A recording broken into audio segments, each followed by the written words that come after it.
नमः सिद्धेभ्यः। ॐ नमः सिद्धेभ्यः। ॐ नमः सिद्धेभ्यः। नमो अरिहन्ताणम् नमो सिद्धाणं नमो आयुर्याणम् नमो वच्छायाणम् नमो लोये सव्यसाऊणम्।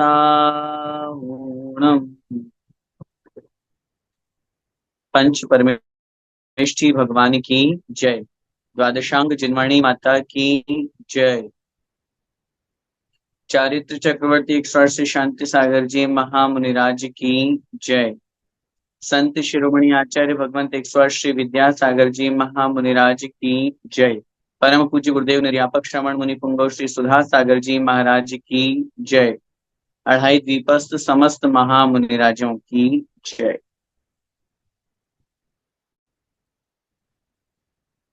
श्रवण संस्कृति सिद्धांत प्रवेशिका भाग 3 का हम सभी स्वाध्याय कर रहे हैं, जिसके माध्यम से हम भाग 1 और भाग 2 को पढ़ करके जैन धर्म के उन मूलभूत सिद्धांतों को समझते हुए भाग 3 में हमने पंच परमेष्ठी के मूल गुणों के बारे में समझा।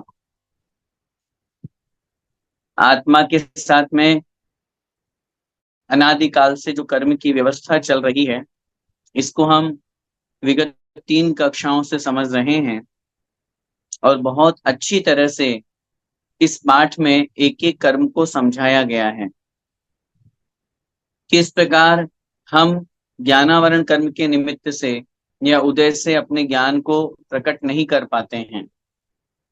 हमारा ज्ञान जो है वह निश्चित रूप से अनंत ज्ञान, हमारी आत्मा में शक्ति विद्यमान है, लेकिन वह शक्ति प्रकट क्यों नहीं हो पा रही है? क्योंकि ज्ञानावरण कर्म का उदय है। ऐसे ही हमारी आत्मा में अनंत सुख विद्यमान है। आत्मा के स्वभाव का वर्णन जब हम करते हैं, आत्मा के स्वभाव के बारे में जब हम समझते हैं, तब उस स्थिति में हमें समझ में आता है कि किस प्रकार आत्मा का स्वभाव ऐसा है और मेरी आत्मा स्वभाव को प्राप्त नहीं हो पा रही। कहीं ना कहीं मेरी आत्मा के साथ में एक विभाव जुड़ा हुआ है, एक कर्म की ऐसी शक्ति जुड़ी हुई है जो मुझे अपने स्वभाव को प्राप्त कराने में बाधक बन रही है। जब हम गुणों की बात करते हैं, जब हम स्वभाव की बात करते हैं, जब हम आत्मा के स्वरूप की बात करते हैं, आत्मा का स्वभाव तो ज्ञान दर्शन है, आत्मा गुण तो उत्तम क्षमादि दर्श धर्म रूप में है। हम क्यों उसे प्राप्त नहीं कर पा रहे हैं? हम क्यों विभाव में चले जाते हैं? उसका सबसे बड़ा कारण है हमारे साथ में कर्म की शक्ति जुड़ी हुई है। ऐसा मत समझिएगा कि मात्र आत्मा में ही शक्ति विद्यमान होती है, नहीं, उद्गल में भी, कारण वर्गणाओं में भी ऐसी शक्ति विद्यमान होती है। पिछली कक्षा में अपन ने पढ़ा, आयु कर्म जैसे उदाहरण के रूप में समझिए। आयु कर्म हमें एक निश्चित समय के लिए एक निश्चित पर्याय में रोके हुए है। किसके ऊपर डिपेंड है? आयु कर्म पे। हम इस पर्याय से अगली पर्याय में कब जाएंगे? जब हमारा आयु कर्म समाप्त होगा। इसका मतलब मेरी आत्मा इस शरीर में मेरी आयु कर्म के कारण से टिकी हुई है, कर्म मजबूत हो गया उस स्थिति में। लेकिन महान आत्माएं, जिनेंद्र भगवान कहा करते हैं, भले ही संसारी अवस्था में कर्म बलवान हो, लेकिन उन कर्मों को भी, उसी संसारी अवस्था में उन कर्मों को भी हम पछाड़ करके, हरा करके और उन कर्मों पर विजय हासिल कर सकते हैं। उन कर्मों का नाश करके और शुद्धात्म को प्राप्त कर सकते हैं, शुद्ध स्वरूप को प्राप्त कर सकते हैं, जैसे हमारे तीर्थंकर भगवंतों ने, केवली भगवंतों ने, हमारे पूज्य पुरुषों ने प्राप्त किया। जैसे वेदनी कर्म में हमने पढ़ा था कि असाता वेदनी के निमित्त से हमें दुख की प्राप्ति होती है। लेकिन यदि हम ऐसा पुरुषार्थ करें, उस दुख की घड़ी में भी, उस दुख के समय में भी हम समता परिणाम रखें, तो हम उससे निकल सकते हैं, हम उससे बच सकते हैं।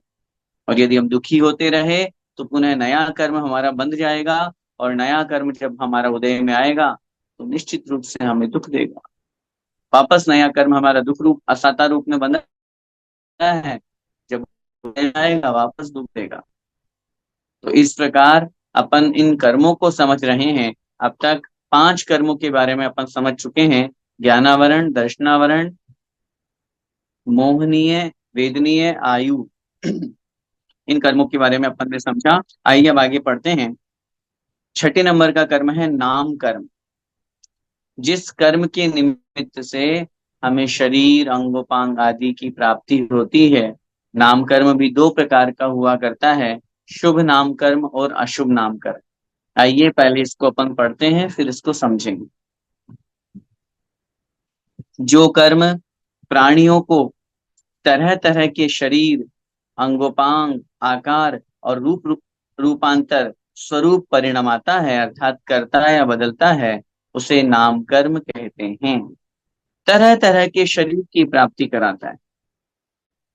संसार में इतने लोगों को अपन देखते हैं, चाहे वे मनुष्य हो अथवा तिर्यंच हो, उन जीवों को अपन देखें, सबका अपना अपना शरीर है। उन जीवों को वह जो शरीर प्राप्त हुआ है, कौन से कर्म के उदय से? नाम कर्म के उदय से। हमें जो अंगोपांग प्राप्त हुए हैं, आंखें, कान, नाक, इंद्रियां जो प्राप्त हुई है, बोलने का जो स्वर प्राप्त हुआ है, चलने की जो विहाय गति प्राप्त हुई है, ये सारे के सारे जो शब्द हैं, ये सब नाम कर्म के अंतर्गत आते हैं। आचार्य भगवंत उमा स्वामी महाराज ने तत्वार्थ सूत्र जी के उस 8वें अध्याय में बहुत अच्छी तरह से नाम कर्म के 93 भेदों का वर्णन किया। 93 पिंड रूप में 42 भेद हैं, और उत्तर भेद करते हैं तो 93 भेद बनते हैं नाम कर्म। अब उन नाम कर्म में अपन गति, जाति, शरीर, अंगोपांग, निर्माण, बंधन, संघात, संस्थान, शरीर का आकार कैसा होगा। अपन दुनिया में देखते हैं, कोई बहुत बोना व्यक्ति हुआ करता है, कोई बड़ा व्यक्ति है, अच्छा है, शरीर हष्ट पुष्ट है, किसी का बलवान शरीर है, सहनन अच्छा है। सहनन माने हड्डियों की शक्ति। ये सब जो कुछ भी जो प्राप्त हो रहा है, शरीर और शरीर से संबंधित जो कुछ भी, वह कौन सा कर्म करता है? नाम कर्म कहता है, करता है। यहाँ लिख रहे हैं, शरीर है, अंगोपांग है, आकार है, रूप रूपांतर, इन रूप में परिणाम आता है, बदलता है। किसके निमित्त से होता है? ये जो हमें शरीर प्राप्त हुआ है, अब इसको लगाइए, जैसे अपन पहले पढ़ रहे थे, आयु कर्म के कारण से हमें एक निश्चित समय के लिए इस पर्याय में रुकना होता है। और इसके अलावा अपन ने पढ़ा, ज्ञान आवरण कर्म के उदय से हमारे ज्ञान पर आवरण आता है। अब हमें जो शरीर मिलना है, जैसे मरण के पश्चात हम किस पर्याय में जाएंगे, ये तो हमारे आयु पे डिपेंड है। लेकिन उस आयु में हमको कैसा शरीर मिलेगा? काला मिलेगा, गोरा मिलेगा, हरा मिलेगा, नीला मिलेगा, कौन सा रंग का शरीर मिलेगा, कितनी ऊंचाई वाला मिलेगा, कैसी शक्ति।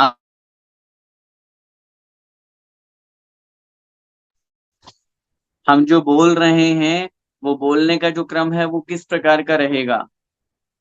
ये जो स्थितियां हैं, ये जो कथन है, कहने का तात्पर्य नाम कर्म के उदय से हुआ करता है। दृष्टांत दे रहे हैं यहाँ उदाहरण। जिस प्रकार कोई चित्रकार अनेक प्रकार के चित्र बनाता है, कोई मनुष्य का, कोई बैल का, किसी का हाथ लंबा, किसी का छोटा, इत्यादि रूप में। इसी प्रकार नाम कर्म इस प्राणी को कभी घोड़ा, कभी कुबड़ा, कभी गोरा आदि अनेक रूप परिणमाता है।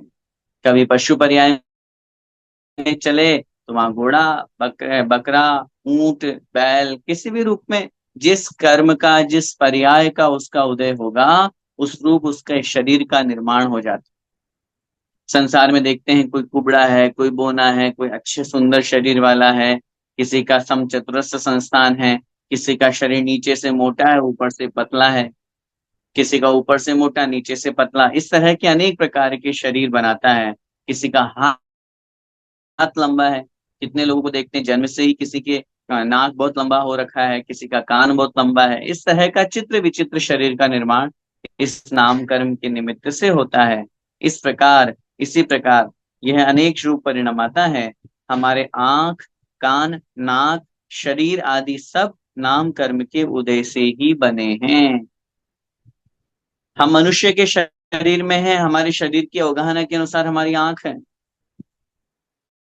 जितना शरीर है उतनी आंख। हाथी की आंख नहीं लगा सकते, या हाथी की या मनुष्य की आंख नहीं लगा सकते।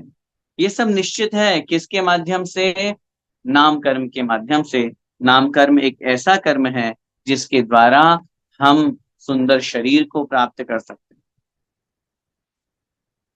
कुरूप शरीर की प्राप्ति, सुंदर शरीर की प्राप्ति, ये सब जो है ये नाम कर्म के कारण से हुआ करता है। अगली लाइन में वही लिख रहे हैं, शुभ नाम कर्म के उदय से शरीर के अंग सुंदर एवं सुडोल होते हैं, जबकि अशुभ नाम कर्म के उदय से असुंदर एवं बेडोल होते हैं।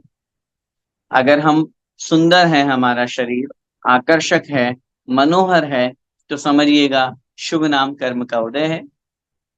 शुभ नाम कर्म होगा तो हमारा शरीर हमें बहुत सुंदर लगेगा, हमें हमें नहीं, सभी को, जो सामने वाला है उसको भी।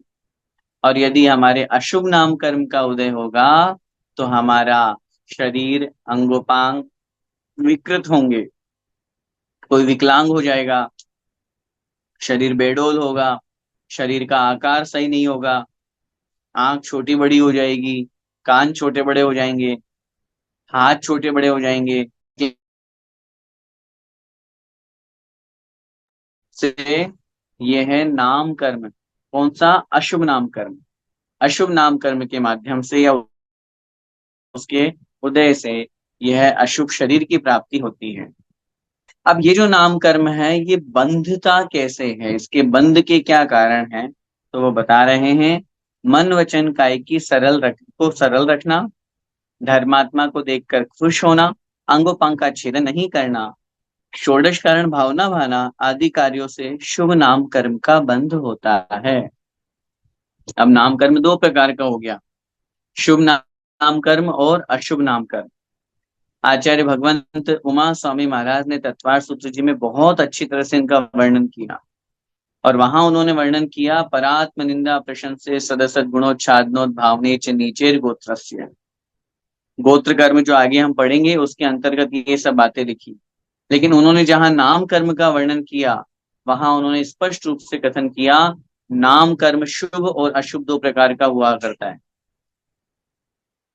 नाम कर्म शुभ और अशुभ। जहां शुभ नाम कर्म है, हमारे सुंदर शरीर की प्राप्ति, आचार्य सामंत भद्र स्वामी महाराज ने लिखा, भक्ति ही सुंदर रूपम।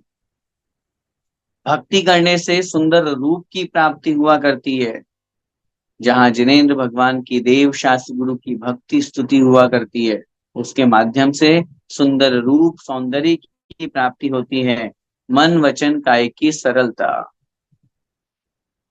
योग वक्रता विसंवादनम चा शुभस्य नामना है, तद विपरीतम शुभस्य। जहां योगों में कुटिलता होगी, जहां योगों में टेढ़ापन होगा मन वचन काय में, तब वहां पर अशुभ नाम कर्म का आश्रय होगा।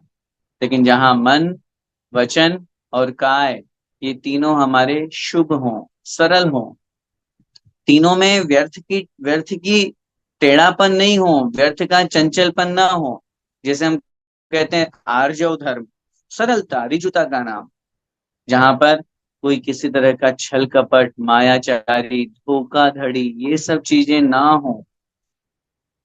एक बहुत सुंदर उदाहरण आज ही पढ़ने सुनने को मिला। जैसे उन्होंने कितना सुंदर उदाहरण दिया, एक एक माँ जो अभी अभी अपने बच्चे को जन्म दी, बहुत ढोल नगाड़े बज रहे हैं, लेकिन वो माँ अपने बच्चे को अपने सीने से लगा करके सुला रही है। वो नहीं उठ रही है, उसकी नींद नहीं खुल रही है, लेकिन जैसे ही बच्चे ने हल्के से पैर फैलाए, हल्के से आहट करी, उस माँ की तुरंत नींद खुल जाती। क्यों खुल जाती है? उस माँ के अंदर अपने बच्चे के प्रति कितना प्रेम वात्सल्य है, कितना सरलता का भाव है, कितना प्रेम वात्सल्य उनके साथ में इस कनेक्शन जुड़ा हुआ है कि हल्का सा हाथ पैर हिलाए और तुरंत नींद खुल जाती है। जो बड़े बड़े ढोल नगाड़े बज रहे हैं उसमें भी नहीं खुलती। क्यों? अंदर सरल भाव है, अंदर ऋजुता का भाव है, अंदर उस पुत्र के प्रति स्नेह का भाव है, जिसके माध्यम से ये सब चीजें हुआ करती है। इसलिए मन वचन काया की सरलता, धर्मात्मा को देखकर खुश होना एक बहुत अच्छा और बहुत उत्कृष्ट गुण है। गुणी जनों को देख हृदय में मेरे प्रेम उमड़ आवे। गुणवान लोगों को देख करके, महान लोगों को देख करके हमें अपने मन में हमेशा प्रेम भाव, हर्ष भाव, प्रमोद का भाव आना चाहिए। ईर्ष्या का भाव नहीं, जेलस का भाव नहीं, अरे अब ये आ गए हैं, अब मुझे कौन पूछेगा, अब तो सब इनको ही याद करेंगे, इनको ही फॉलो करेंगे, अब सब इन्हीं को सुनेंगे, मेरी तो इज्जत डाउन हो गई, मेरा तो सम्मान कम हो गया। नहीं, नहीं, ऐसी हमारी गलत धारणा है। हम जिसको भी गुणवान व्यक्ति हो, धर्मात्मा व्यक्ति हो, देख करके खुश होना चाहिए, उनसे कुछ सीखने की भावना हमारी होनी चाहिए। हमें कोई डाउन नहीं कर सकता, ये सिर्फ हमारी सोच है। हमारा कर्म हमारे साथ में है। अभी उनका पुण्योदय है, उनकी सुनते हैं, उनकी सुनेंगे तो हमें भी कुछ नया ज्ञान मिलेगा, हमें उनसे कुछ बहुत कुछ सीखने को मिलेगा। अंगोपांग का छेदन नहीं करना, क्योंकि जहां पर हम अंगोपांग का छेदन करते हैं वहां कष्ट होता है, और शरीर को कष्ट देने से अशुभ नाम कर्म का बंध होता है। षोडश कारण भावना भाना, 16 कारण दर्शन विशुद्धि, विनय संपन्नता आदि जो 16 कारण भावनाएं हैं, जो पहले हम पढ़ के आ चुके हैं, उन 16 कारण भावनाओं को भाने से तीर्थंकर प्रकृति जैसा महान पुण्य प्रकृति का बंध होता है। पूरे 148 कर्मों में अगर देखा जाए तो वैसे तो कोई सा भी कर्म सही नहीं है, कर्म ही है संसार में रुलाता है, भटकाता है। लेकिन तीर्थंकर प्रकृति जो है, तीर्थंकर नाम कर्म जो है, नाम कर्म का एक भेद है तीर्थंकर नाम कर्म, 93 वेदों में। उस तीर्थंकर नाम कर्म के कारण से तीर्थंकर पद की प्राप्ति हुआ करती है। आचार्यों ने कहा है, वह तीर्थंकर पद कैसे प्राप्त होता है? 16 कारण भावनाओं का चिंतन करने से। पूज्य आचार्य श्री कहा करते थे, 16 कारण भावनाओं के साथ विश्व कल्याण की भावना जहां हुआ करती है, प्राणी मात्र के प्रति जहां दया भाव, करुणा भाव हुआ करता है, प्रत्येक आत्मा में ऐसा भाव हुआ करता है कि मैं इसको किस प्रकार इसका कल्याण करूं, इसके कष्टों को दूर करूं, इसकी सेवा करूं, ये परिणाम, ये भाव जहां पर होता है, वहां पर तीर्थंकर प्रकृति का बंध हुआ करता है। 16 कारण भावनाओं को भाने से शुभ नाम कर्म का बंध हुआ करता है। क्योंकि पूर्व में हमने अच्छा कार्य किया होगा, इसलिए हम अच्छा शरीर, अंगोपांग सब कुछ व्यवस्थित मिले। अब हमें बचना है कि कहीं अगले भाव में हमें जो शरीर मिले वो अशुभ न हो जाए, विकृत न हो जाए। उसके लिए क्या करना है? अगला जो पॉइंट है उससे हमें बचना है, और अभी जो पॉइंट पढ़ा वो करना है। करने योग्य कार्य, धर्मात्माओं की प्रशंसा, गुणवान लोगों को देख करके हर्ष का भाव, देव शास्त्र गुरु की पूजा अर्चना, मन वचन काय को सरल सरल रखना, 16 कारण भावनाओं को भाना, सम्यक दर्शन को विशुद्ध बनाना, इन सब निमित्तों से हमारे लिए निश्चित रूप से शुभ नाम कर्म का आश्रय बंद हुआ करता है। अब अशुभ से अगर हमें बचना है तो अशुभ नाम कर्म के आश्रय को अपन पढ़ते हैं, आइए देखते हैं। प्रयोग को कुटिल रखना, दूसरे को देखकर हंसना, धर्मात्माओं के साथ विसंवाद करना, किसी की नकल करना, आपस में लड़ना और किसी का बुरा सोचना आदि कार्यों से अशुभ नाम कर्म का बंध हुआ करता है। सोचिए, अशुभ नाम कर्म जिससे हमें कुबड़ा शरीर मिलेगा, अशुभ शरीर मिलेगा, अंगोपांग हीन होंगे, कोई विकलांग होगा, किसी की दृष्टि कमजोर होगी, किसी का नाक बड़ा होगा, किसी का कान छोटा होगा। कुभोग भूमि के मनुष्यों का वर्णन पढ़िए शास्त्रों में। कुभोग भूमि में जो मनुष्य हुआ करते हैं, होते मनुष्य हैं लेकिन मुख है सूकर का, किसी का मुख है ऊंट का, किसी का कान इतना बड़ा है कि जमीन से स्पर्श होते हुए जा रहा है, किसी मनुष्य की पूंछ लगी हुई है मनुष्य सब, ये कुमानुष कहलाते हैं, इनके सबके अशुभ नाम कर्म का उदय हुआ करता है। इसलिए स्त्रियों को कुटिल रखना। जहां मन वचन काय में कुटिलता हुआ करती है, धोखा देने का भाव होता है, सामने तो बड़ी अच्छी अच्छी प्रशंसा, सामने तो बहुत अच्छे अच्छे परिणाम, और पीछे से पीठ में छुरा घोंपने का भाव, पीठ पीछे सामने वाले की बुराई करना, ये कहलाता है अशुभ नाम कर्म का निमित्त। दूसरों को देखकर हंसना, ये तो हम बहुत करते हैं, बहुत करते हैं। जब हमारे अंदर ऐसे परिणाम आ जाएं, ये तो कुछ नहीं, अरे बेकार, उसकी हंसी हम उड़ा रहे हैं, उसकी ठिठोली कर रहे हैं, उसके प्रति हमारे मन में ये परिणाम आ रहा है, बेकार है, कुछ नहीं है। अपने यार दोस्तों के साथ में मिलकर के, अन्य लोगों के साथ में मिलकर के हम उसकी हंसी उड़ाएं, समझिएगा ये अशुभ नाम कर्म के आश्रव का कारण बन रहा है। धर्मात्माओं के साथ विसंवाद माने विवाद करना।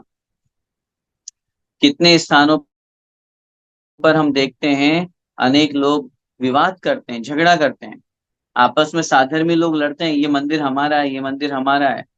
अरे भाई, अरे भाई, आपका मंदिर कहाँ है? मंदिर का नाम तो लिखा हुआ है श्री आदिनाथ दिगंबर जैन मंदिर, मंदिर तो भगवान का है, आपका कहाँ से हो गया? आपकी समाज ने निर्माण कराया, आपने निर्माण कराया तो आपका मंदिर हो गया, आपने निर्माण कराने वाले हो, मंदिर तो भगवान का है, और भगवान तो सबके हुआ करते हैं। क्या मंदिरों के लिए विवाद करना? इस तरह का विवाद जहां हुआ करता है, संवाद जहां हुआ करता है, वहां अशुभ नाम कर्म का बंध होता है। किसी को, किसी की नकल करना, सामने वाले की नकल कर रहे हैं तो आपस में लड़ना झगड़ना, किसी के बारे में बुरा सोचना, इन सब कार्यों से अशुभ नाम कर्म का आश्रय हुआ करता है। हम सब यही चाहते हैं कि इस अशुभ नाम कर्म के आश्रय बंध से हम बचें, नहीं तो अगली पर्याय में कुमानुष बनेंगे, कुभोग भूमि में जाएंगे, ऐसा शरीर प्राप्त होगा जिसको कोई देखना भी पसंद नहीं करता।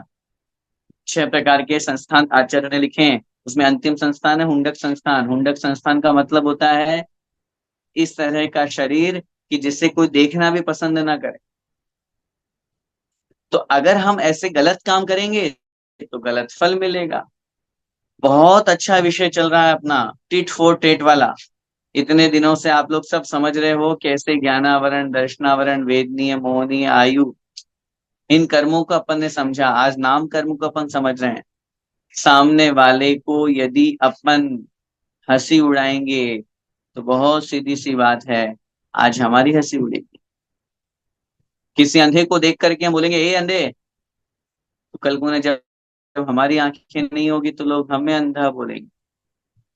किसी लूले लंगड़े को देख करके कोई हकला रहा है, कोई अच्छे से नहीं बोल पा रहा है, किसी के आवाज में कोई कमी है, किसी प्रकार का यदि हम हंसी ठिठोली करेंगे तो अशुभ नाम कर्म का बंद होगा।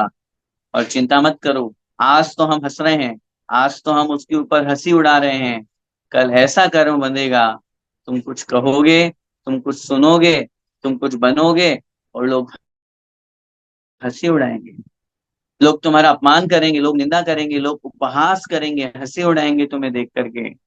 आज अच्छे नाम कर्म से, शुभ नाम कर्म से सुस्वर मिल गया, किसी हकलाते हुए पुरुष को देख करके यदि हम हंसी उड़ाते हैं तो ये मत समझिएगा कि हम उस पर हंस रहे हैं, बल्कि हम अगले जन्म में अपने आप के हकला बनने की तैयारी कर रहे हैं, अपने आप को हकला बनाने की तैयारी कर रहे हैं, अपने आप के स्वर को दुस्वर करने की तैयारी कर रहे हैं। इसलिए आज इस नाम कर्म के स्वरूप को समझ करके ये हम संकल्प लें, हम किसी की हंसी नहीं उड़ाएंगे, हम किसी की नकल नहीं करेंगे। व्यर्थ में बैठ करके टाइम पास करने के लिए हम कितने प्रकार के हथकंडे अपनाते हैं। आज इंस्टाग्राम, फेसबुक, इन सब पे कैसे कैसे रील्स चल रही है, आप खुद सोचिए। उन रील्स में क्या है? बस एक दूसरे की निंदा, एक दूसरे की हंसी ठिठोली, उसने उसको कहा, उसने उसको कहा। कितना हम टाइम पास कर रहे हैं, मुझे तो ये नहीं समझ में आता है लोगों के पास में इतना टाइम होता कैसे है। टाइम होता ही नहीं है, फिर बोलते हैं हमारे पास टाइम नहीं है। अरे भाई, तुम इतना टाइम एक एक डेढ़ डेढ़ घंटा उनमें निकाल देते हो, फिर बोलते हो टाइम नहीं है। ये सब चीजें विचारणीय हैं। हम उनको देख करके किसी की हंसी उड़ा रहे हैं, भले ही वो सामने नहीं है, लेकिन परोक्ष रूप से हमने हंसी उड़ाई है, कर्म तो पहचान लेगा, कर्म तो पकड़ लेगा। हमारे मन में जैसे दुष्परिणाम आया, मन में जैसे गलत भाव आया, उनकी हंसी उड़ाने का भाव आया, तुरंत कर्म बंद हो जाएगा, अशुभ नाम कर्म। इसलिए इन सब से अपन को बचने का प्रयास करना चाहिए और कोशिश ये करें कि हम शुभ नाम कर्म का ही बंद करें। नाम कर्म के बाद में अब अगला कर्म है गोत्र कर्म।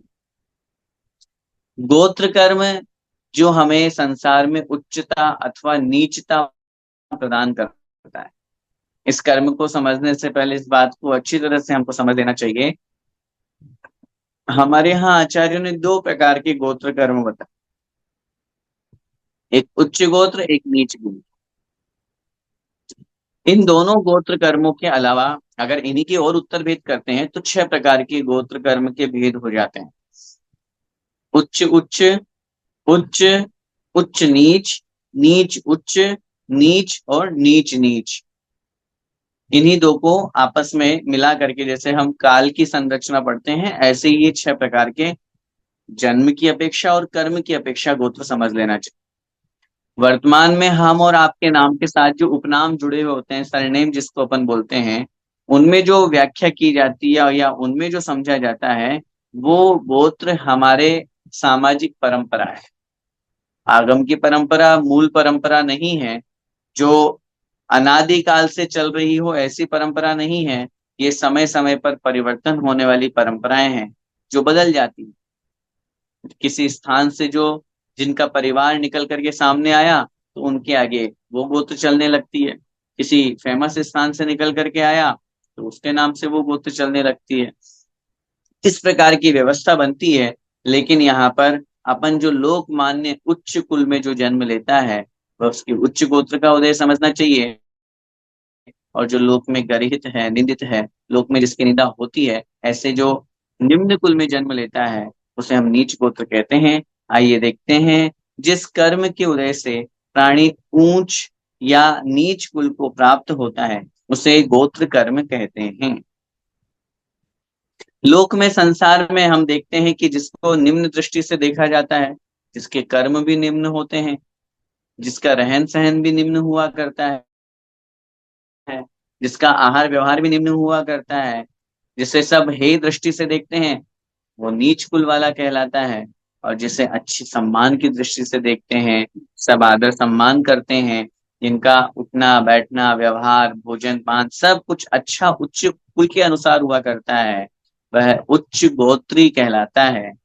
दृष्टांत यहाँ दे रहे हैं, जिस प्रकार कुम्हार छोटे या बड़े बर्तन बनाता है, उसी प्रकार गोत्र कर्म इस जीव को ऊंचा या नीचा कुल अर्थात गोत्र घराना जिसको बोलते हैं वह प्राप्त कराता है। जस्ट एग्जाम्पल है ये छोटे और बड़े घड़े बनाने का, तो वो कुम्हार के द्वारा। यहाँ आकार पे नहीं जाना अपन को, यहाँ एक उदाहरण मात्र समझना है कि जैसे कुम्हार ने छोटी वस्तु बनाई तो हम क्या बोलेंगे, अरे ये तो बहुत छोटा है, तो वो निम्न हो गया, छोटा हो गया। और यदि कोई बड़ी वस्तु वो बनाता है तो ये बहुत बड़ा है, महान है। इस तरह का भाव यहाँ दृष्टांत में समझना चाहिए।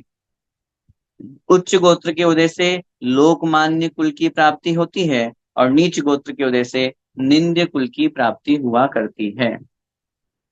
यहाँ उच्च गोत्र का उदय हुआ करता है, वहां बहुत अच्छा, सब लोग सम्मान करते हैं, उच्च कुल में जन्म हुआ करता है। और जहाँ जहाँ नीच गोत्र का उदय होता है वहां निंद्य कुल, निंद्य का मतलब निंदनीय, जिसको स्पर्श करने पर भी सब अपने आप को नहीं नहीं मुझे तो स्नान करना पड़ेगा। जैसे हमारे यहाँ पर 4 प्रकार के वर्ण की स्थापना की गई है, ब्राह्मण क्षत्रिय वैश्य और शूद्र। इन 4 प्रकार की जो वर्ण बताए हैं, इनमें से ब्राह्मण क्षत्रिय और वैश्य इन 3 को उच्च गोत्री माना गया है और शूद्र को नीच गोत्री माना गया। शूद्र में भी 2 प्रकार के शूद्र हुआ करते हैं, एक स्पर्श शूद्र, एक अस्पर्श शूद्र। जहां पर जिन शूद्रों को हम स्पर्श कर सकते हैं, जिनके स्पर्श करने के बाद हमें स्नान की आवश्यकता नहीं होती, जैसे धोबी है, अब धोबी से तो अपन कपड़े धुलवाते हैं और वो पहनते हैं, अपने आप को शुद्ध भी मानते हैं। नाई है, तो ये स्पर्श शुद्ध के अंतर्गत आते हैं।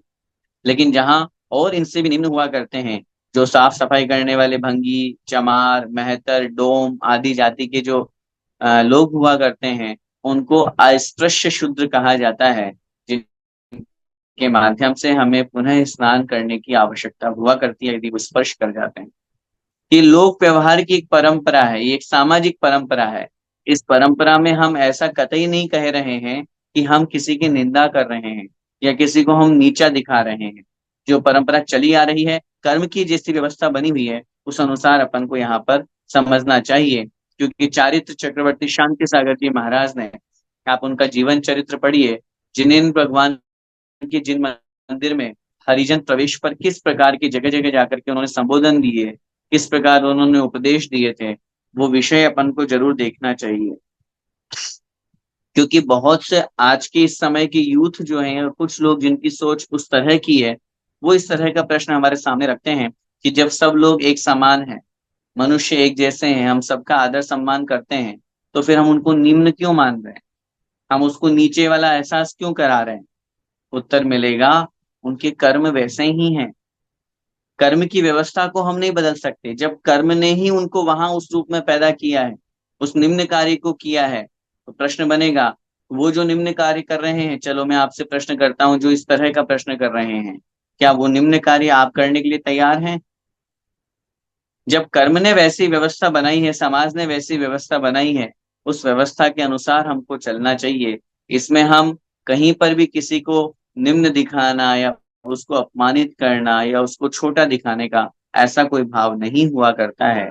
ये बात समझना चाहिए। अब ये जो गोत्र कर्म है, इसके बंध के क्या कारण हैं, आइए अपन देखते हैं। इनमें भी दो भेद बन जाते हैं, उच्च गोत्र और नीच गोत्र। दूसरों की निंदा करना, अपनी प्रशंसा करना, दूसरे के गुणों को ढांकना और अपने गैर मौजूद गुणों को प्रकट करना तथा घमंड करना आदि कार्यों से नीच गोत्र का बंध हुआ करता है। अब इस पर्याय में तो बहुत पुण्य से अपन को उच्च गोत्र मिल गया, जैन कुल मिल जाना, ये कितने पुण्य की बात है। जैन कुल में जन्म होना, ये कितने पुण्य की बात है। ये स्थिति, हम मनुष्य बन गए, मनुष्य में जैन कुल हमें प्राप्त हो गया। वीतरागी जिनेन्द्र भगवान के दर्शन पूजन करने का सौभाग्य प्राप्त हो रहा है। सच्चे देवशास्त्र गुरु को समझने की सामर्थ्य हमें प्राप्त हो रही है। ये सब जो है, ये हमारे उच्च गोत्र कर्म का उदय है। और यदि हम इससे विपरीत कार्य करेंगे, अब दूसरों की निंदा करना, बैठे हैं और फालतू में बैठ करके किसी का उपहास कर रहे हैं, हंसी उड़ा रहे हैं, मजाक कर रहे हैं, किसी के साथ गलत कर रहे हैं। कहने का मेरा भाव ये है, जहां हमारे अंदर किसी के प्रति निंदा का भाव, अपमान का भाव, हास्य का भाव आता है, वहां निश्चित रूप से नीच गोत्र का आश्रय हुआ करता है। दूसरों की तो निंदा और खुद की प्रशंसा। हाँ, बहुत से लोग हैं जिनका मैं पुराण चलता ही रहता है, मैं ऐसा, मैं ऐसा, मैं ऐसा, मैंने ये किया, मैंने ये किया, मैंने ये किया। या जिनके अंदर ऐसे परिणाम हुआ करते हैं, तो दूसरों की हमेशा, किसी की भी कोई भी बात आई, हाँ, अरे वो तो बिल्कुल ऐसा ही है, वो तो बिल्कुल बेकार है, कोई मतलब का नहीं है, उसने ये किया, उसने ये किया। नहीं भी किया हो तो भी हम उसकी निंदा कर रहे हैं, झूठा दोषारोपण कर रहे हैं, दूसरे के गुणों को ढकना। अब किसी ने अच्छा काम किया, अब आप मंच पे बोल रहे हो, तो आप उसके गुणों की प्रशंसा ही नहीं कर पा रहे। आपको लग रहा है यदि मैं उसके बारे में ज्यादा बोलूंगा तो लोग उसके फैन हो जाएंगे, फिर उसी को लोग पूछेंगे मुझे कौन बोलेगा। या किसी भी प्रकार से उसको उजागर नहीं करना, जबकि उसमें अनेक गुण विद्यमान हैं, इस प्रकार से। और स्वयं के गैर मौजूद गुणों को भी बताना, खुद में तो गुण ही नहीं है, और फिर भी हम, मैंने ये किया, मैंने ये किया, मैं ऐसा करता हूं, इस तरह का परिणाम जहां हुआ करता है, वहां पर नीच गोत्र का आश्रय। और साथ में एक पॉइंट और लिख रहे हैं, घमंड करना, अहंकार की प्रवृत्ति जहां पर हुआ करती है, अहम भाव जहां पर हुआ करता है, अहम भाव, ये अहम भाव बहुत अहम है। अहंकार बहुत अहम वस्तु है। अहम वस्तु होने का मतलब है हमारे अंदर किस प्रकार अहम भाव बैठा हुआ है। मैं का जो ये भाव है ये किस तरह से हमारे अंदर बैठा हुआ है, और उसी के द्वारा, उसी के कारण से, उसी के माध्यम से हम निरंतर पाप कर्म का आश्रय करते।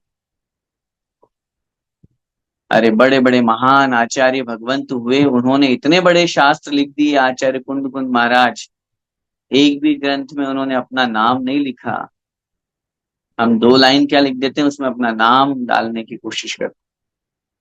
हम छोटा सा काम कर देते हैं, उसमें अपना नाम डालने की कोशिश करते हैं। अरे हमारे आदर्श भरत चक्रवर्ती के जीवन की घटना हम सबको पता है।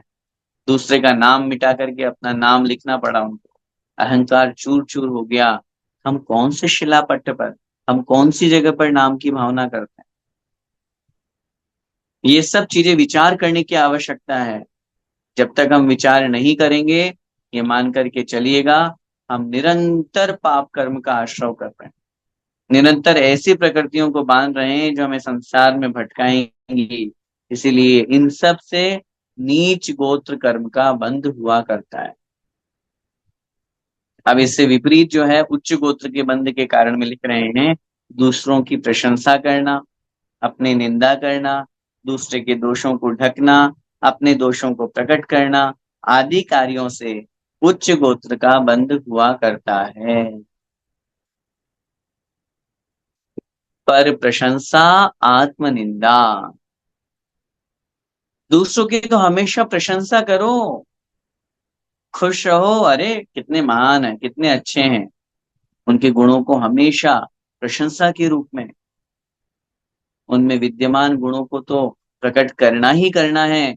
उनमें जो गुण विद्यमान नहीं है उनको भी प्रकट करना है। जब किसी की प्रशंसा की जाती है तो सामने वाला वैसा नहीं है तो भी बोला जाता है, ये स्तुति है, ये प्रशंसा है, ये भक्ति है उनके प्रति। और जो विद्यमान है उनको तो कहना ही कहना है। और स्वयं की निंदा, ये बहुत महत्वपूर्ण है। लोगों से दूसरों की प्रशंसा तो कभी कभी हो भी जाती है, लेकिन खुद की निंदा नहीं होती। हमारे जैन दर्शन में, जैन धर्म में एक बहुत बड़ी शक्ति है जिसका नाम है प्रायश्चित्त और प्रतिक्रमण। हमारे दिगंबर मुनि महाराज दिन में 3-3 बार प्रतिक्रमण करते हैं, अपने दोषों की आलोचना करते हैं और भगवान से प्रार्थना करते हैं, तत्सम इच्छा में दुक्कड़म, भगवान मेरे दुष्कृत, मेरे पाप मिथ्या हो। मैंने जाने अनजाने में देखो कैसे कैसे पाप कर दिए। अपने आप की निंदा, आत्मावलोकन, आत्मनिंदा, ये जो भाव हमारे अंदर होता है कि हमें उच्च गति की ओर, ऊर्ध्व गति की ओर, मोक्ष की ओर ले जाता है। जहां प्रशंसा का तो कोई भाव है ही नहीं, मैं अपने अंदर झांक करके देखूं मेरे अंदर कितनी कमियां हैं, और मैं अपने आप से बात करूं, देखो मैंने कैसा गलत काम किया। सुबह से उठने से लेकर के रात को सोने तक आत्मा,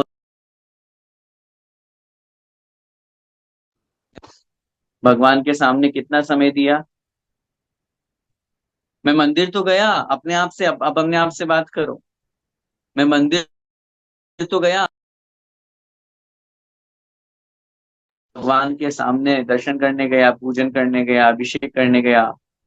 मैंने कितना समय भगवान के सामने लगाया। लक्ष्य तो मैं वो लेकर के गया था।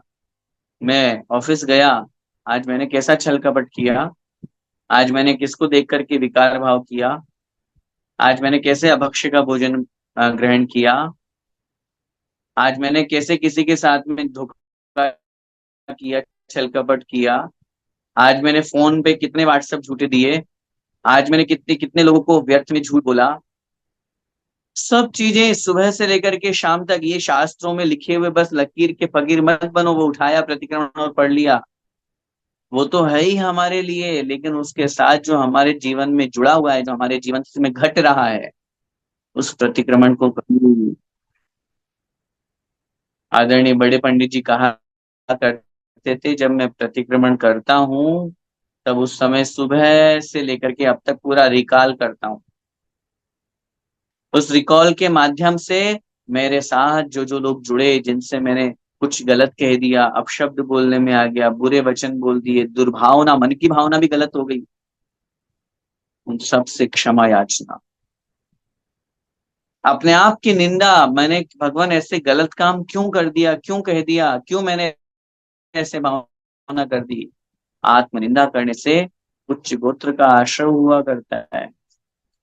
इस तरह के परिणाम अपने अंदर रखिए, और साथ में उनके सामने वाले के गुणों को और प्रकट करना। उसमें कोई दोष है तो उसको ढकिए। दोष वादे च मौनम वाली उक्ति है अपने यहाँ तो। जहां किसी के दोष हो उनको ढकने का भाव रखो, उजागर नहीं। हाँ, अगर अपने को समझ में आ रहा है, बस 1 मिनट के लिए जा करके उनसे निवेदन कर लो, उनसे निवेदन कर लो कि भैया देखो, आप में ये कमी है, हमें ठीक नहीं लग रही, लेकिन एकांत में समझाने के भाव से। लेकिन हम दुनिया के सामने उजागर करें, हम सबके सामने उनकी प्रसिद्धि करें, ये ठीक नहीं है। इस तरह का परिणाम जहाँ हुआ करता है, अपने दोषों को प्रकट करना, अपने निंदा करना, अपनी आलोचना करना, ये सब कार्य करने से उच्च गोत्र का बंध हुआ करता है। तब नीच गोत्र के कर्म के बंध के कारणों से बचें, और उच्च गोत्र के आश्रव के जो बंध के कारण कहे गए हैं, ऐसे कार्य करने से आत्मा में कितनी विशुद्धि जागृत होती है।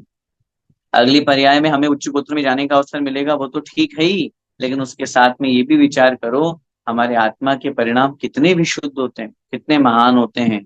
आत्मा कितनी सरल बनती है, आत्मा का कितना बोझ कम हो जाता है, ये वही जानता है जो प्रतिक्रमण करता है, आलोचना करता है। आगे अंतिम कर्म है 8वां कर्म, जिसका नाम है अंतराय कर्म।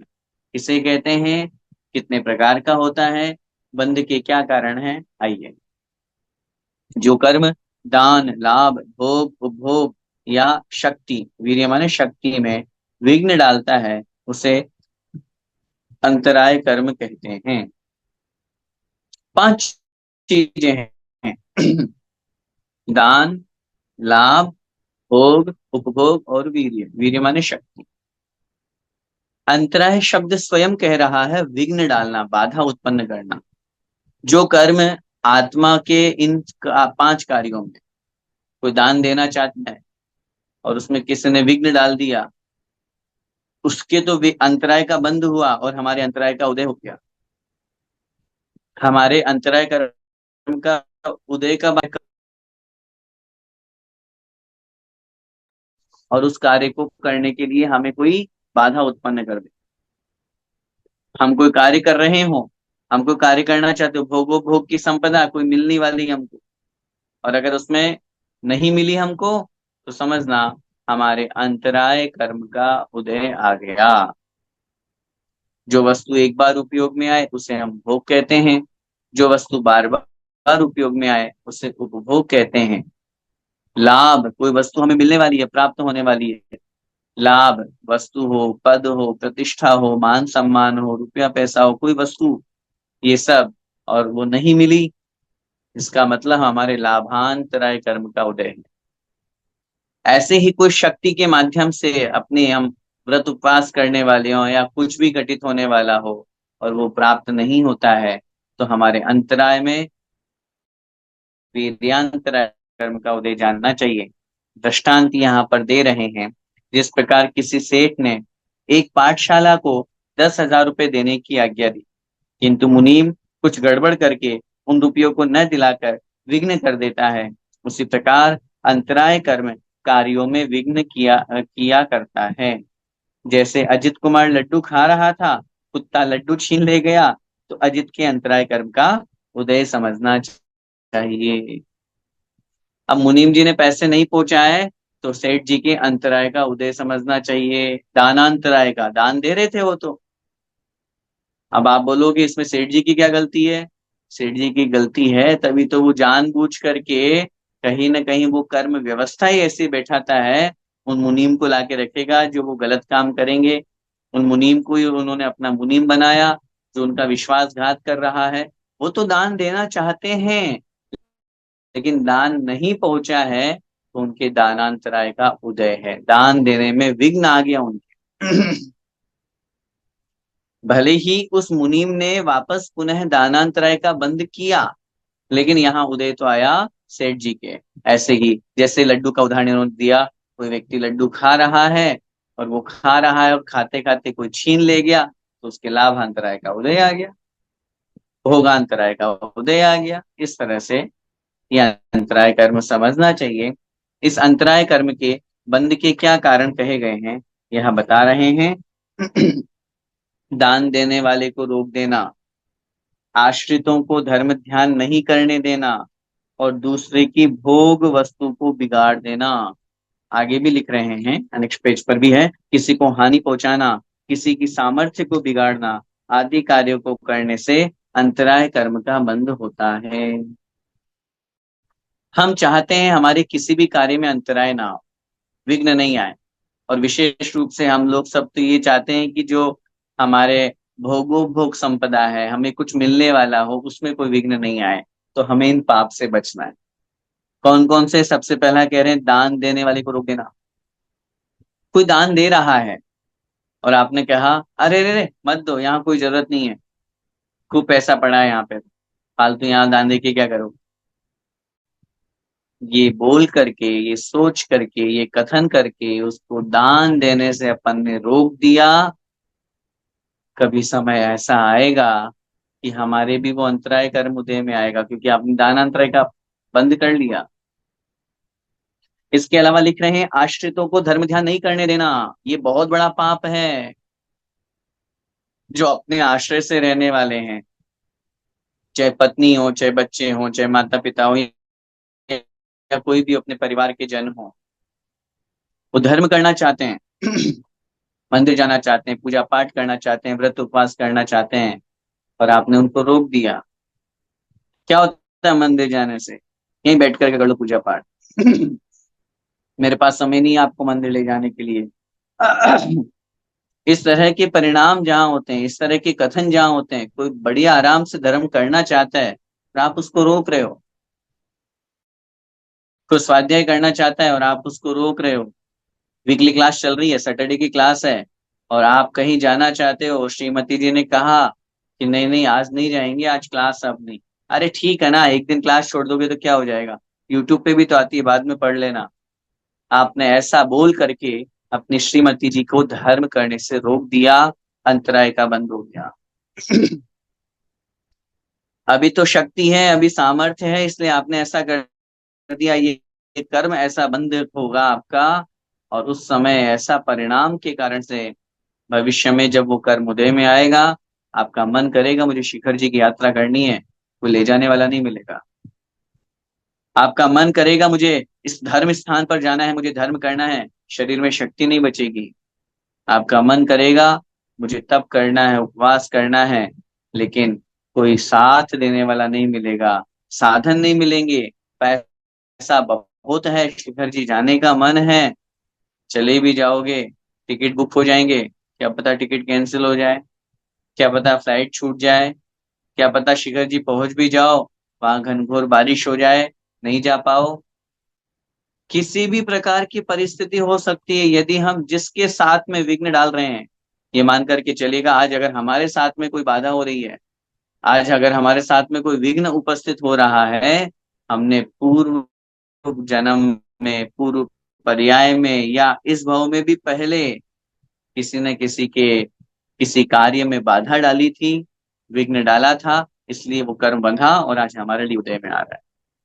इसलिए कभी भी किसी को धर्म करने से नहीं रोकना। दूसरों की भोग वस्तु को बिगाड़ देना, खाने पीने की चीजें थी बिगाड़ दी आपने, उसको उपयोग करने की वस्तु थी आपने तोड़ दी, उसको नहीं दी, सड़ा दी।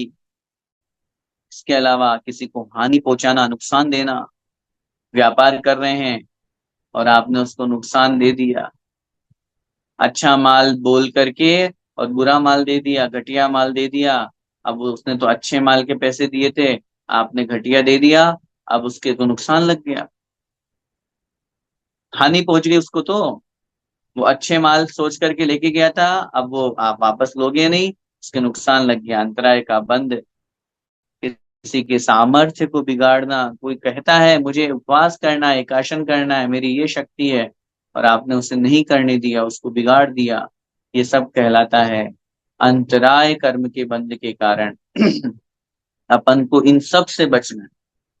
अगर हम ही चाहते हैं हमारा सब कार्य बिल्कुल निर्बाध गति से चलता रहे, बहुत अच्छी तरह से चलता रहे, उसका एक ही सोल्यूशन है, हम किसी के कार्य में विघ्न न डालें। हाँ, अगर कोई गलत काम कर रहा हो तो उसको जरूर रोकें। इसका मतलब ये भी नहीं है कि आप बोलो नहीं नहीं हमें तो किसी को नहीं रोकना टोकना। कोई गलत कर रहा है पाप कर्म से तो रोकना ही है, टोकना ही है, बचाना ही है, लेकिन जो अच्छे कार्य है उससे अपन को किसी को नहीं रोकना है। इस प्रकार ये आठों कर्मों के स्वरूप को अपन ने समझा। आठों कर्मों को बहुत अच्छी तरह से यहाँ पर दृष्टांत के रूप में भी समझाया गया और उनके बंध के कारणों के ऊपर अलग से विस्तृत व्याख्या की गई। अब इन आठों कर्मों में सबसे खराब कर्म कौन सा है? उत्तर, मोहनीय कर्म से ही दूसरे कर्मों का बंध होता है और इसके नष्ट हुए बिना दूसरे कर्मों का नाश भी नहीं होता। इसकी स्थिति भी सबसे सभी कर्मों से अधिक हुआ करती है, इसलिए मोहनीय कर्म ही सबसे खराब कर्म है। वैसे तो आठों कर्म खराब है, अच्छा तो कोई सा भी नहीं है, लेकिन फिर भी अगर उन आठों में भी सबसे खराब कर्म की अगर अपन बात करें तो वह है मोहनीय कर्म। क्योंकि मोहनीय अर्थात छोटे रूप में और संक्षेप में अगर समझें तो राग द्वेष। राग द्वेष द्वयी दीर्घ नेत्राकर्षण कर्मण अज्ञानात् सुचिरम जीव संसार आब्दो भ्रमत्यसो। राग द्वेष रूप इन दो रस्सियों के कारण से यह जीव संसार में निरंतर परिभ्रमण कर रहा है। मोहनीय ही है जो हमें संसार में भटका रहा है, मिथ्यात्व ही है जो हमें संसार में भटका रहा है, कषाय ही है जो हमें संसार में भटका रहा है। इसलिए इन आठों कर्मों में सबसे खराब कर्म अगर कोई है तो वह है मोहनीय। और ये भी ध्यान रखना, सबसे पहले नष्ट भी इसी को करना पड़ता है। 10वें गुणस्थान के अंतिम समय में मोहनीय का नाश होता है, तब जाकर के 12वां गुणस्थान क्षीण मोह प्राप्त होता है। वहां 3 शेष कर्मों का अज्ञानावरण, दर्शनावरण और अंतराय का नाश हुआ। 4 घातीय कर्मों के नाश से केवल ज्ञान की प्राप्ति, और फिर शेष 4 का 14वें में नाश करके और मोक्ष की प्राप्ति। तो सबसे पहला नष्ट मोहनीय ही होता है। इतनी मजबूत, इतनी ताकत लगानी पड़ती है।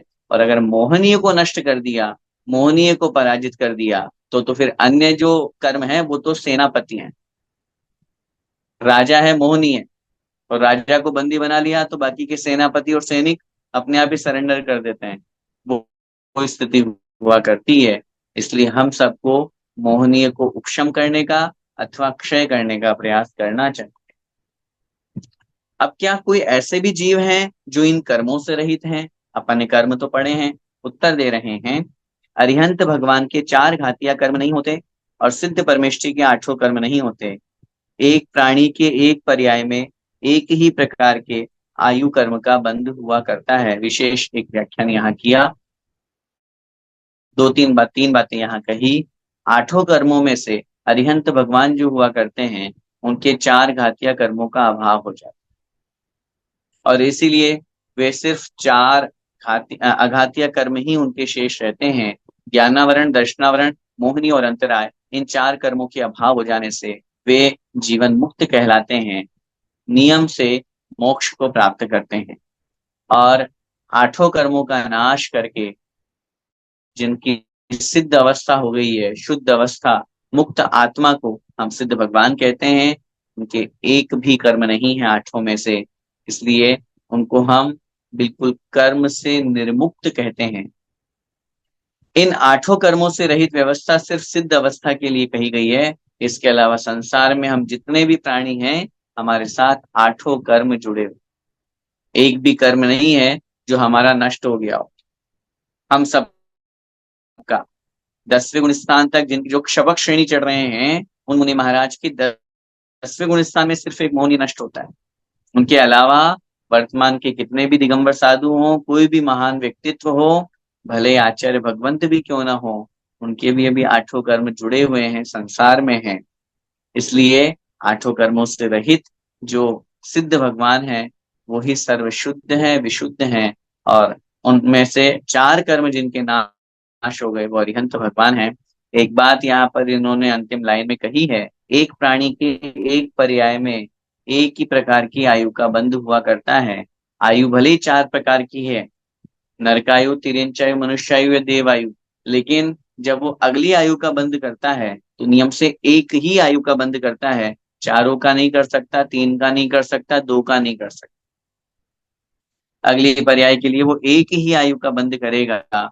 और ये भी नियम है, जिसने जिस आयु का बंध कर लिया, अगली पर्याय में उसे अगले भव में उस आयु में जाना ही पड़ता है, वो उस पर्याय को बदल नहीं सकता है।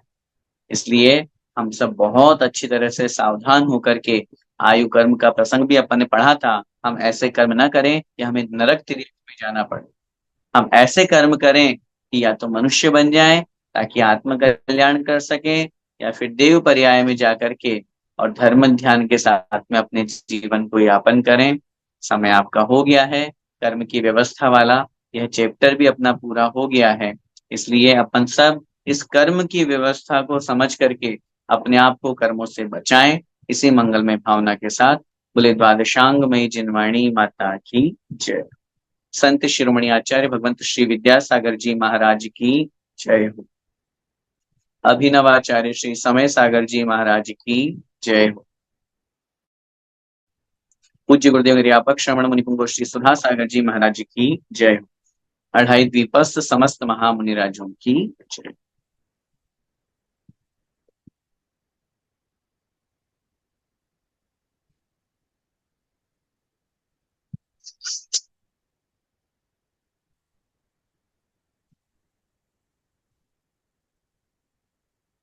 आप लोगों के प्रश्नोत्तर का सेशन कुछ एक दो हैंड रेज हुए हैं, उससे पहले हम जो हमारी क्विज है उसका अनाउंस कर।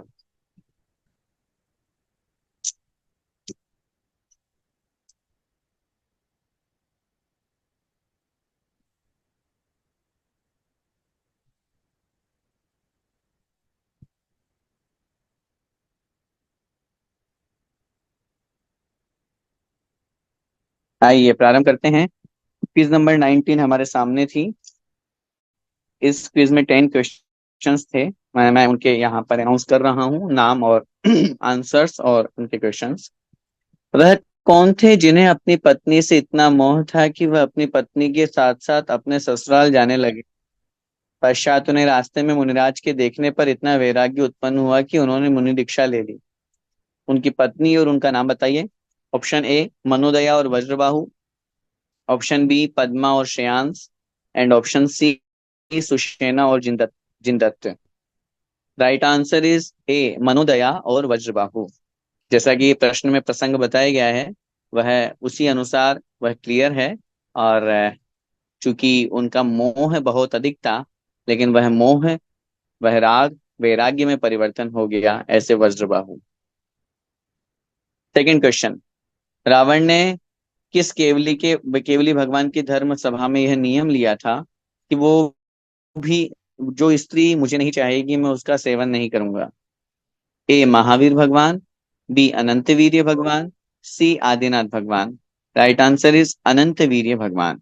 उनके केवली अवस्था में उन्होंने यह संकल्प धारण किया था। एक प्रसंग में अनंत वीर्य मुनिराज भी आता है, इसलिए दोनों बात यहाँ पर समझना चाहिए। Question number 3। घातीय कर्मों की कुल कितनी प्रकृतियां हुआ करती है। ऑप्शन ए 8, ऑप्शन बी 47 और ऑप्शन सी 12 है। Right answer is option B 47। ज्ञानावरण की 5, दर्शनावरण की 9, मोहनीय की 28 और अंतराय की 5। इन सबको टोटल करेंगे तो 47 हो जाती है। जम्बू द्वीप से 5वें समुद्र का नाम क्या है। वारुणीवर समुद्र, कालोदरी समुद्र या क्षीर सागर समुद्र। सही उत्तर है क्षीर सागर समुद्र, जिसे हम पंचम उदधि भी कहते हैं, 5वां समुद्र भी कहते हैं, जिसका जल इतना स्वच्छ निर्मल हुआ करता है कि भगवान के जन्म कल्याण के समय जो अभिषेक किया जाता है देवताओं के द्वारा, उसका जल उसी क्षीर सागर से आता है। 5वां प्रश्न। मध्यलोक की आकृति किसके समान है। झालर, ढोल, मृदंग या वेत्रासन। सही उत्तर है झालर। वेत्रासन मतलब स्टूल का आकार का होता है जो अधोलोक है। और मृदंग जो होता है, ढोलक, वो ऊर्ध्वलोक है। मध्य लोक को आचार्यों ने झालर के समान बताया है। छठा प्रश्न, एक मेरू में कितने जिनबिंब होते हैं? 1728, 1278, 1827 या 1872? सही उत्तर है 1728। क्योंकि एक मेरू में कितने जिनाले होते हैं? 16 जिनाले। और एक जिनाले में 108 जिन प्रतिमाएं हुआ करती है, जिन बिंब हुआ करते हैं। तो 16 को 108 से गुणा करेंगे तो 1728 आएंगे। अढ़ाई द्वीप में कितनी भोग भूमियां एवं कर्म भूमियां हैं? 30 भोग भूमियां एवं 35 कर्म भूमियां, 30 भोग भूमियां और 15 कर्म भूमियां, 30 भोग भूमियां या और 25 कर्म भूमियां? सही उत्तर है 30 भोग भूमियां और 15 कर्म भूमियां। राइट आंसर इज 30 भोग भूमियां और 15 कर्म भूमियां। भरत क्षेत्र, ऐरावत क्षेत्र और विदेह क्षेत्र, ये वाला जो पार्ट है, ये कर्म भूमि कहलाता है। जम्बू द्वीप में 3 है, तो पुष्कराग में 6 हो जाएंगी, और घात के खंड में 6 हो जाएंगी। इस तरह से 3 + 6 + 6 बराबर 15 कर्म भूमियां। और जब हम भोग भूमि की बात करते हैं, तो हेमवत, हरि, देवकुरु, उत्तर कुरु, रम्यक और हिरण्यवत, ये 6 भोग भूमियां जो हैं, ये जम्बू द्वीप में है। इससे जस्ट डबल जो है धात के खंड में है, और धात के खंड के बराबर ही पुष्करार्ध में है। तो 6 + 12 + 12, इस तरह से 30 भोग भूमियां पूरे ढाई द्वीप में बनती है। आठवां प्रश्न, अणुव्रत में कौन प्रसिद्ध हुए? यमपाल चांडाल, धनदेव सेठ, वारिशन कुमार या उपर्युक्त सभी? सही उत्तर है उपर्युक्त सभी। क्योंकि पांचों अणुव्रत में जो प्रसिद्ध हुए हैं, उनमें से 3 के नाम यहाँ दिए हुए हैं, ये तीनों प्रसिद्ध हुए। नौवां प्रश्न, श्रावक के कितने भेद होते हैं? पाक्षिक श्रावक, नैष्ठिक श्रावक, साधक श्रावक या उपर्युक्त सभी? सही उत्तर है उपर्युक्त सभी। एंड लास्ट क्वेश्चन, ऐसे कौन से तीर्थंकर है जिनका जन्म उत्तम आकिंचन्य धर्म के दिन हुआ था? तीर्थंकर श्री वासुपूज्य, तीर्थंकर श्री महावीर स्वामी और तीर्थंकर श्री शांतिनाथ? सही उत्तर है तीर्थंकर श्री महावीर स्वामी। चैत्र मास के जो 10 लक्षण आते हैं, उनमें त्रयोदशी के दिन, चैत्र शुक्ला त्रयोदशी के दिन भगवान महावीर स्वामी का जन्म हुआ था। इसलिए ये उत्तम आकिंचन्य के दिन भगवान महावीर स्वामी का जन्म कहलाया। इस तरह से 10 प्रश्न थे।